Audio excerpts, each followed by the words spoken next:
हरिओम. लाओत्सेचा ताओबोध. योगदास श्री जयगणेश जोशी यांचे प्रवचन. परम ताओ. लाओत्से सांगतो की ताओ परम आहे आणि तो अनाम आहे. माणसाने नियतीला अपेक्षित असा जीवनाचा दृष्टिकोन बदलला आणि त्यामुळे त्याने परम ताओ सोडून आपले जीवन भोगात अडकवून घेतले. हे भोग शून्य केले तर तेथेच पूर्णत्व आहे. परंतु भौतिक वस्तू जगताचे महाआकर्षण ही अडचण आहे. आपल्याकडे जन्मतःच जे आहे त्यातच योग आहे आणि आपल्याकडे जन्मतःच जे नाही त्यात भोग आहे. जे आहे ते आणि ते तेवढेच उपभोगण्यात जीवन आहे ते परम आहे. तो ताओ आहे. तेच आत्माचरण आहे. जे परम आहे त्यापेक्षा वेगळे केले की दुजाभाव येतो. तेथे तो दुजाभाव व्यक्त करायला नाम महात्म्य सुरू होते. परम ताओ नामधारी होतो. सर्व काही परम आहे, ताओ आहे. परंतु मानवाने ताओपासून फारकत घेऊन भेद करायला सुरुवात केली आणि ते व्यक्त करायला नावे दिली. त्याने स्वतः आणि इतर यात भेद केला. प्रथम सजीव आणि निर्जीव असा भेद केला. मग त्यात मानव आणि मानवेतर प्राणी असा भेद केला. मग स्त्री आणि पुरुष असा भेद केला. त्यात बालक, तरुण, प्रौढ, वृद्ध असा भेद केला. मग प्रादेशिक, मग पंथ तयार केले, त्यात भेद केला. त्याला हिंदू, ख्रिश्चन, मुसलमान अशी नावे दिली. त्यात पोट जाती तयार केल्या. त्यात प्रत्येक चेहऱ्यात भेद केला. प्रत्येक चेहऱ्याला निराळे नाव दिले. या नावात मातापित्याचे नाव गुंफून भेद केला. प्रदेश, पंथ ओळखावा म्हणून त्यांचा नावात शेवटी समावेश केला. अशा प्रकारे आज प्रत्येक मानव आपापली स्वतंत्र अशी ओळख दाखवत आहे. त्यामुळे तो महाअहंकारी झाला आहे. त्याला स्वतःचा अभिमान आहे. त्याच्या नावाचा अभिमान आहे. त्याच्या पंथाचा, जातीचा अभिमान आहे. प्रदेशाचा अभिमान आहे. यामुळे कलह आहे. कारण प्रत्येकाला त्याचा अभिमान इतरांनी स्वीकारावा असे वाटते. त्यासाठी तो जुलूम, जबरदस्ती, युद्ध, संहार करायला तयार आहे. मारायला आणि मरायला तयार आहे. वेद, उपनिषदे, अष्टावक्र गीता, भगवद्गीता इत्यादी तत्त्वज्ञान सांगणारे आपले महान, दिव्य, पवित्र ग्रंथ कोठेही चुकूनही जात, पंथ, धर्म याचा उल्लेखही करत नाहीत. कारण असे काही अस्तित्वात नाहीच. जे आहे ते परखड परमतत्व आहे. या ग्रंथांमधून मानवाने कसे जगावे आणि कसे जगू नये याचा परखड उपदेश आहे. जीवनाचा एकमेव उद्देश सांगितला आहे आणि तो म्हणजे परम ताओ, परम आत्मा प्राप्त करावा, ते कैवल्य प्राप्त करावे. आपल्याकडे कोणी आजारी झाला की त्याला आजार बरा होण्यासाठी औषध दिले जाते की तो पुन्हा भोग उपभोगायला मोकळा होतो. परंतु आजाराला नष्ट करायला, भोग नष्ट करायला योग हा उपाय सांगितला जात नाही. त्यामुळे मानव आजारातून कधीही पूर्ण बरा होत नाही.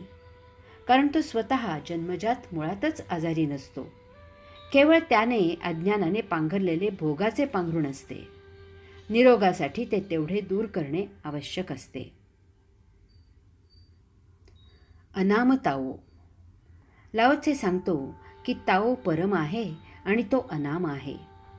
ताओला नाव द्यायचे काहीही कारण नाही. कारण येथे अन्य काहीही उपलब्ध नाही. ताओ परम आहे, मूळ आहे, एकमेवाद्वितीय आहे. येथे ताओशिवाय अन्य काहीही नाही. त्यामुळे येथे अन्य कोणी दर्शवण्यासाठी नावाचा प्रश्नच निर्माण होत नाही. परंतु मानव अहंकारी आहे. यामधून तो भेद निर्माण करतो.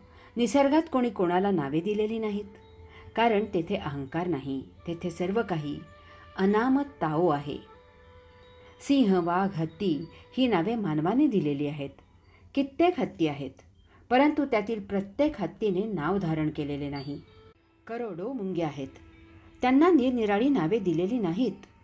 मुंगी मानवाने दिलेले नाव आहे. निसर्गात सर्व प्राणी जगत नावाशिवाय मोठ्या आनंदात जीवन जगत आहेत. भेद आहे तो मानवाच्या अहंकारात, त्याच्या भेदनीतीत. यासाठी मानवाने देवातही भेद केले आहेत. त्याला तो स्वतःचा धर्म असे म्हणतो. त्याला तो पंथ, जात, समुदाय असे म्हणतो. प्रत्येकाचा पूजनीय आदर्श निराळा आहे. प्रत्येक धर्माचा परमात्मा निराळा आहे. मूलतः सृष्टी निर्माण करणारा एकच एक आहे. हे चांगले जाणत असलेला मानव हे प्रत्यक्षात आचरणात आणायला तयार नाही. काही जण तर या थराला गेले आहेत की केवळ त्यांचाच आदर्श सत्य असून सर्व जगाने तोच आदर्श बाळगावा असा त्यांचा आत्यंतिक टोकाचा दुराग्रह आहे.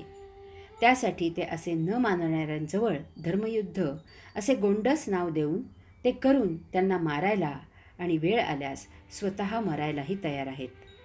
हा धार्मिक अहंकार इतक्या टोकाला गेलेला आहे. पशु आपापसात स्वजातीयांची हत्या करत नाहीत. ते मांसाहारी असूनही स्वजातीय मारून खात नाहीत. पशूंवर कोणी हल्ला केला तर ते प्रतिहल्ला करतात. भूक लागली तर शिकार करतात. माणूस हाच एकमेव असा आहे की जो स्वजातीयांवर हल्ला करतो, प्रसंगी त्यांना ठार मारतो. हे पोटासाठी जगण्यासाठी नसून केवळ मानसिक असलेल्या धर्मासाठी, अहंकारासाठी तो हे करतो.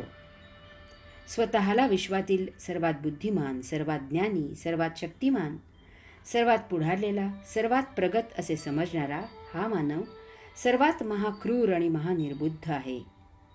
याचे एकमेव कारण म्हणजे मानवाला समुदायाचे वेड आहे. प्रत्येक जण स्वतंत्र आहे. प्रत्येकाची प्रकृती, स्वभाव निराळा आहे. हे त्याला मान्य नाही. त्यामुळे अनेक जणांचा समुदाय एकत्र येऊ शकत नाही. हे तत्त्व त्याला पटत नाही. लाओत्से नेमके हेच समजावून सांगत आहे. तुम्ही एकापेक्षा जास्त व्यक्ती एकत्र आणू शकत नाही. तसे केल्यास मतभेद आणि भांडणे आणि त्यामधून जीव घेणारे प्रमाद अटळ आहेत. योगेश्वराने येथे सर्वांना व्यवस्थित पुरेल इतके अत्यावश्यक वस्तू जगत उपलब्ध केले आहे. त्याचा आस्वाद घ्यावा आणि हे सर्व देणाऱ्याचा शोध घेण्याचा बोध घ्यावा. हाच योग आहे. हरि ओम.